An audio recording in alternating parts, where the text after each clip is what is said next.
L'actualité, c'est aussi la publication du rapport annuel du site Conspiracy Watch. Cet observatoire créé en 2007 vient d'établir un état des lieux du complotisme en 2018. Des théories en progression dans la société qui tournent autour de 4 thèmes. On va le voir, la politique, les relations internationales, la géopolitique et la santé. Bonjour Rudi Reichstad. Bonjour. Merci d'être avec nous en direct sur Europe 1. Vous êtes le créateur et directeur de cet observatoire. Alors déjà, qui me dit que vous êtes indépendant et que vous n'êtes pas payé par le gouvernement pour affirmer que les Français adhèrent de plus en plus aux théories complotistes? Mais il n'est pas sûr que ce soit l'intérêt du gouvernement d'abord, et ensuite, c'est pas le cas. Voilà. Mais effectivement, c'est infalsifiable. Plus sérieusement, quelles sont alors les théories complotistes les plus récurrentes que vous avez pu observer? C'est difficile de répondre de manière univoque à cette question parce qu'il n'y a pas de typologie comme ça, parfaitement stable des théories du complot. Ce qui est sûr, c'est que les grandes théories du complot, ce sont des théories du complot historiques qui sont dans le paysage depuis longtemps. Par exemple, la mort de Lady Di qui serait un assassinat maquillé. Ça existe encore. Il y a encore des gens qui débattent aujourd'hui sur les réseaux sociaux peut-être de comment... Non, mais en tout cas, c'est une croyance qui est ancrée chez beaucoup. On nous cacherait quelque chose. Derrière toute théorie du complot, il y a cette idée qu'on nous cache quelque chose. On nous ment, exactement. Ouais, mais qui nous ment? Toujours le gouvernement? Les pouvoirs, les autorités, la science, la presse, voilà, tous les pouvoirs en général. Est-ce qu'il y a une différence à établir entre théorie complotiste et fake news, Fox Oui, vous avez des fake news qui ont une dimension complotiste, vous avez des rumeurs complotistes, c'est-à-dire qu'elles renvoient à des visions du monde dans lesquelles il y a un grand complot, comme ça, et puis toutes les fake news ne sont pas complotistes. Quand on se contente de dire, par exemple, qu'un tel gagne tant, j'en sais rien, ou est marié, ou trompe sa femme, on n'est pas là dans une vision complotiste du monde. Voilà. Tout à fait. Mais ça se rejoint très souvent. Il y a un problème à la base de tout ça, qui est que douter d'une information, c'est plutôt sain, quelque part. Sauf qu'on n'est pas dans le doute. Sauf que le complotisme... On est dans l'affirmation. On est dans un scepticisme dogmatique, si vous voulez. On est dans une posture qui consiste à dire « Ah, mais moi, je ne me prononce pas. » En réalité, on se prononce, puisqu'on choisit un camp.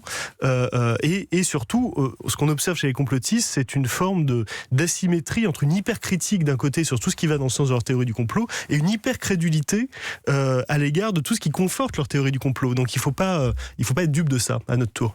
Vous avez créé, si je ne m'abuse, l'Observatoire après le 11 septembre 2001. On l'a créé en 2007. Non, mais c'est peut-être cet événement-là qui vous a inspiré. Oui.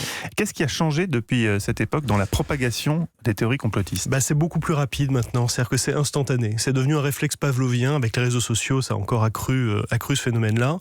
Mais aujourd'hui, lorsque vous avez un attentat, un événement marquant en général, on l'a vu encore récemment avec l'incendie de Notre-Dame de Paris, c'est immédiat sur les réseaux sociaux. Vous avez des gens qui immédiatement vous disent, comme par hasard, évidemment, on va nous refaire le coup, etc. etc. Eva ? Au fond, est-ce que ces théories sont nocives? Je veux dire, est-ce qu'elles représentent un danger pour la démocratie? Bien sûr qu'elles représentent un danger pour la démocratie. D'abord, on le sait assez bien, qu'elles sont corrélées à une radicalité politique. Elles sont liées statistiquement à une sympathie pour les extrêmes politiques.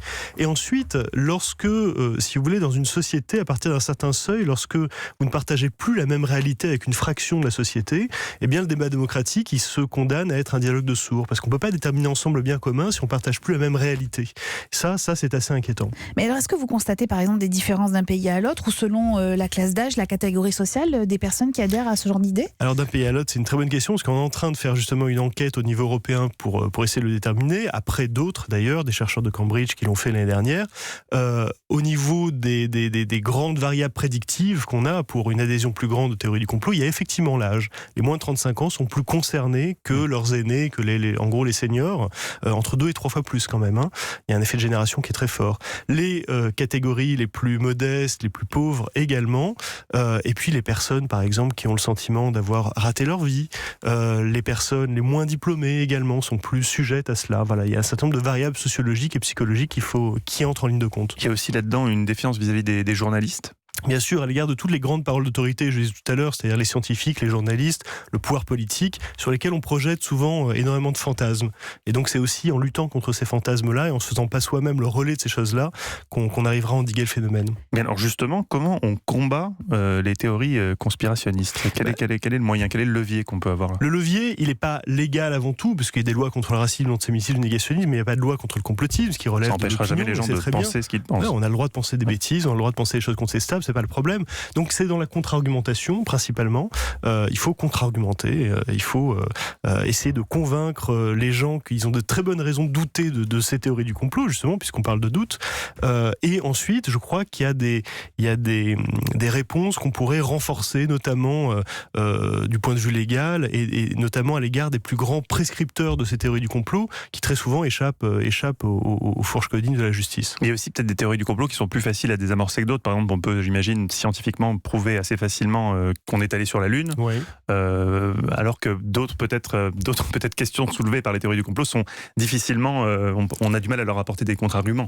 Et d'autant plus que ces théories du complot, elles exploitent à fond, si vous voulez, nos propres limites cognitives, qui font qu'on aime ces choses-là. Et enfin, dernière question, c'est ça qui est vraiment vicieux.